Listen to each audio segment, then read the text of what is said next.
Hey everyone, I'm Domingo from NewSkin. Between these two phones, the Galaxy A54, it's clearly the best one, but is the one you should buy? And I'm asking you this because in some countries the price difference is quite significant, even though they're both phones with a lot of similarities. With the A54 we have a microSD slot and the A53 also does. With the A54 we have IP67 water resistant and the A53 as well. In both we have a 5000 mAh battery with a 25-watt fast charging. Their cameras also have many similarities, starting with their ultra-wide angle sensor, which seems to be the same on both phones, and I believe these photos support this claim. The same could be said about the 5-megapixel macro lens, which also gave us similar results. And with the front-facing camera, it seems that Samsung also kept the same sensor, okay, and we're able to record at 4K 30 frames per second, which actually it's pretty good.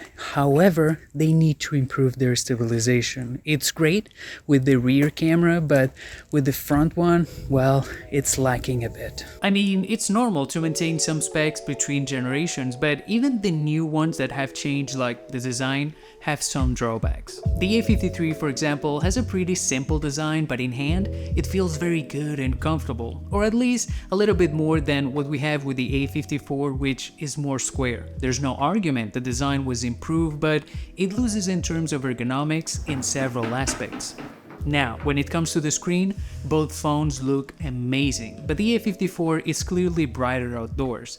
Although, if you look at them side by side, you'll notice how the edges of its screen are also thicker, something that aesthetically, it might be a step backward. So we can say that there isn't a significant evolution between these two phones. The A54 looks premium and the screen it's a little bit more brighter, but the screen of the A53 it's also pretty good and the design overall, well, it's more comfortable. Although I would say that the most important difference between the two is in their processor. In these benchmarks you can see how the Exynos 1380 is more powerful than the 1280 in practically all tests, but it gives us similar results to what we had with the A52s. In the speed test that I usually do opening apps, the A54 is as fast as the A53 in the first round, but wins the second round by 6 seconds. In games, I tested Genshin Impact again, and the A54 maintains a much higher frame rate than the A53. In Apex Legends, it also achieves 10 more frames than its younger brother.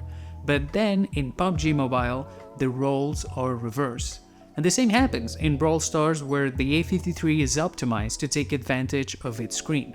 And I couldn't test Dead Cells because, well, it's not compatible with the A54. As happened with the A53, it's possible that over time the A54 will receive some updates and improve the performance, but right now, this is what we get, and it really makes you think if it's worth paying for it. And you know, the same could be said if you want any of them for their cameras. And in order for you to understand, I want to show you a couple of photos that I took with both phones, and I want you to try to guess which one is the Galaxy A54 and the A53.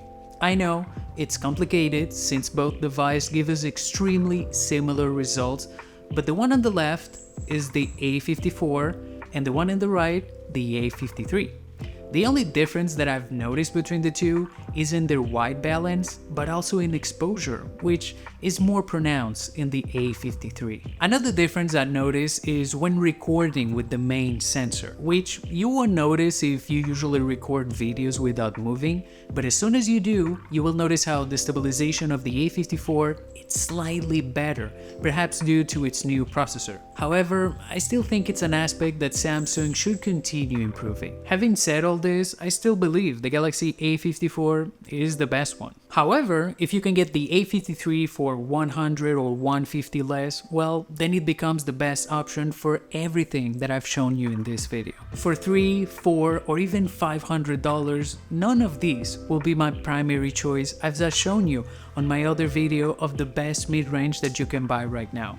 But if you're looking for a phone with a microSD slot, water resistant, and 4K video recording with the front-facing camera, well, both of these phones are great options. And if you can get the Galaxy A52s for a cheaper price, well, I would recommend you that one instead. But anyway, this is my opinion, and I hope you enjoyed this video. I see you in the next one. Ciao, ciao!